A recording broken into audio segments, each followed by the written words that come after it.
Hello ladies and gentlemen, Nick here, and welcome to my review of Doctor Who State of Decay, the fourth story from Doctor Who Season 18. Okay, now back in my Shada review, I said, or in the Season 17 ranking, I said there was going to be a, I was predicting at least one 9 out of 10 story this season. Well, at that time I thought it was going to be this, but after rewatching it, it's now gone down a little bit in opinion, so we might not actually get a 9 out of 10 this season, unless one of the last 3 stories goes to that level, goes up. But at the moment, State of Decay is still my favourite story, and yet it's not a 9 out of 10 anymore. I will confirm the score later. So State of Decay, I think this is a good story. I think it actually has a pretty good story. Fun fact, this was actually going to be the opener of season 15 back in 1977, a vampire-esque story with the Doctor and Leela. However, at the time, the BBC were making their own adaptation of Count Dracula, similar to how Stephen Moffat and Mark Gatiss are doing their own Dracula series. I think it's going to be next year. After doing Sherlock Series 4, they might do Sherlock Series 5 after that. But due to the BBC making their Count Dracula series, they asked that this story just be put on the shelf, and Terence Dicks instead wrote another story to kickstart season 15, which is of course Horror of Fang Rock, and that is an excellent gothic horror story. So Dicks did keep the same genre in mind, he just changed what the story was about, and also included the Rutans, or a Rutan, instead of a vampire. However, now it's 1980, and we've come to midway through season 18. We're going to go on a quick 2-week break for Christmas before coming back to Warriors Gate after that. On the 3rd of January, it just said, just after the new year. So, State of Decay. And it's also the middle installment of the E-Space trilogy, which is one of the rewrites Dicks had to do, as well as swapping Leela with Romana, add K9, and Adric, who'd been introduced in the previous season. Also, apparently, this is his first recorded story, Matthew Waterhouse's first recorded story as Adric, like Lala Ward's was Creature from the Pit, and not their first stories that appeared in, which were Full Circle and Destiny of the Daleks, respectively. Destiny of the Daleks as Romana, Creature from the Pit as Romana. Of course, Lana Ward was Astra in Armageddon Factor, which was recorded and released beforehand. Okay, the plot of State of Decay is the Doctor, Romana, and K9 and Adric, who stowed away on the TARDIS after the last story, arrive at this village, which is being lorded over by these 3 lords, the King, the Queen, and the Councillor. And nice artwork, by the way, adding Tom Baker, Lala Ward, and some trees underneath at the bottom. Looks really good. And these guys have been in charge of this area basically for about 1,000 years, as they were 3 members of a spaceship that accidentally transported to E-Space, and they were turned into vampires by the Great Vampire, who the Doctor realizes it was the King Vampire. And this vampire was one of a race of giant vampires that the Time Lords, with a young Rassilon, fought against in a long and bloody war. In fact, it was so long and bloody that the Doctor claims that the Time Lords were appalled by violence ever since. And that's why the guards carry guns. Yeah, maybe they're not 100% appalled by it anymore. Not to mention the Doctor's had to do a few violent methods and or witness violent deeds happen. So, oh well. World building, I guess. So the Great Vampire has been living around here underneath the ground for about 1,000 years. And he's got these 3 people to bring him, excuse me, people to be part of their new vampire race. or to have their blood drunken. Well, or both. Some of them become guards, and they've got these guard people, bit brutish, bit dickish. There is one guy who seems okay, even if he's a bit harsh and very job fulfilling, but in the end he's just a big dick as well, and he's in on the plan. The guards seem to be in on the plan no matter what. So yeah, and there is this bunch of rebels, but to be honest, the rebel stuff isn't really that important. They're not as key to the story as other elements. The Doctor could easily have snuck into the ship on his own and just dived into the great vampire's heart as it is, whilst K9 dealt with the guards. The rebels seem to be unnecessary. And when I saw the Sunmakers, the rebels in that one didn't seem to be a huge amount of importance until we got to the second half, when they would come help out, but earlier on they didn't really do that much. Well, in this story it's really the same thing, apart from one guy who dies, and the others just don't really do much until the end. So yeah, you've either got rebels who will do stuff, and then there are rebels who don't do anything until the last episode or the last 2 episodes.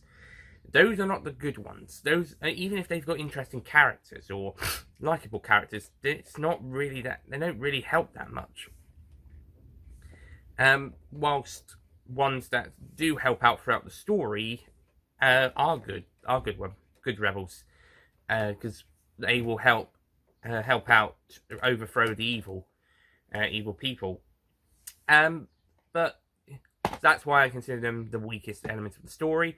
And also, I wasn't so keen on that first scene with the selection. I thought it was a bit unnecessary. They could have cut that, and they just mentioned, oh, there was a selection process yesterday. They select some dialogue. I suppose it makes a bit more sense when we come to the second half, when we see another selection. So, but I just wasn't as worried on that first scene. I do think it is also ended a bit quickly. I suppose that's a case in classic Who stories where so much build up, so much setup, and then a quick resolution, and it's done a bit quickly, but it's okay, I suppose. I do have to say the deaths of the 3 lords are pretty gruesome. Not gruesome, but scary. They're quite scary that they age to death. With the great vampire killed by the ship, launching into space and then coming straight back down again and piercing the heart of the great vampire. Nice, good use of practical effects there, with a grey hand coming out through the rubble and then it just dying. We sort of saw what it looked like with the X-ray thing. I think it might have been even better if we didn't see what it was like at all, because the X-ray thing did make it look like a bit of a stereotypical bat-like vampire. I think it might have been even better if we didn't even see what it looked like. It just the hand, and that was it. Nice use of visual effects. And the 3 vampires are pretty creepy as well, by the way, throughout the story, and the actors do a great job. And I thought their deaths, where they aged to death after the great vampire was killed, was would be pretty scary for younger viewers. That's why it's a PG, people. PG. There's a reason for it. And it's handled well. And I even think the Adric stuff is pretty good. I'm disappointed there isn't as much K9 in this story, but he still gets a great stuff to do in the final episode. Apparently they used a new model for this story and for Warrior's Gate, so I'm guessing this is the model that they later used for K9 Mark III in K9 and Company onwards, before it being updated again for the new series.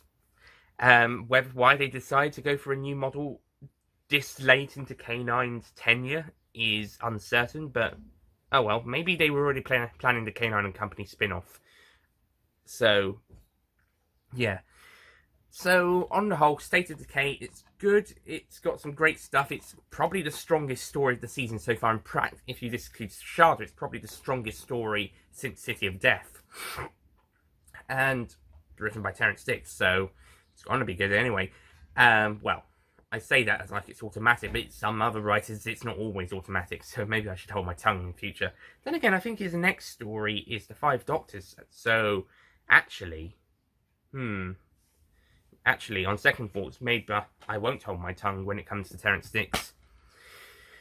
Yes, I think he is his next story. So on the whole, State of Decay, a good story, and some really good ideas, and interesting, and some good stuff. I didn't enjoy it as much on this viewing as I did on the first thing, but I think it's still a good story and has some great stuff, and the bats are used well as well. So I'm going to give State of Decay a 8 out of 10.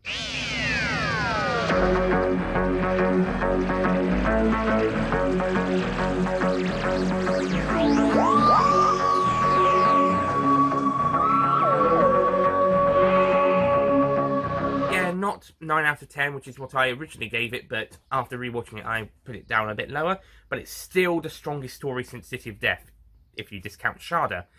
And by the looks of it, since the start of this season, we've been going up and up and up and up throughout the season. So each story has been improving. Well, by the time we get to State of Decay, like how we did in Season 16, with the Invasion of Time ending Season 15, and then the first 4 stories of Season 16, each story just got better and better until we got to Androids of Tara, where it reached its peak. And then was followed by the massively disappointing and pretty bad Power of Troll. In a similar sense, Season 17 got worse as it went along. Creature from the Pit, Nightmare of Eden, Horns of Nimon, they keep getting worse. Personally, I like Leisure Hive more than Horns of Nimon, so I actually think that was slightly better. So that trend didn't continue, although a lot of people would disagree with me on that. Plus, there was also Sharda, which broke out that gap as well, technically. So, yeah, but thankfully we're back onto a continuing to get better since the Leisure Hive. Each story's been getting better since then, and we're back on such a thing. So, yeah, State of Decay, I think it's a good story, and I highly recommend it, especially if you like Terrence Hicks's stories. Anyway, coming up next is Warrior's Gate, the 5th story of Season 18. I'm actually a bit worried for this one. Blair Harrison doesn't like it, and this was about halfway on my list, on my ranking, but I was wondering, it might actually turn out to be my least favourite of the season. Depends on how it compares to Leisure Hive, Meglos, and Full Circle. But I am a bit worried for this one. This is the one I'm worried about most of this season. More so than Full Circle, and that had been my least favourite before rewatching these stories. And, yeah, a bit worried about this one. We'll see how it goes. But anyway, thank you for watching my review of State of Decay. Next time, Warrior's Gate. And I'll see you guys then. Goodbye.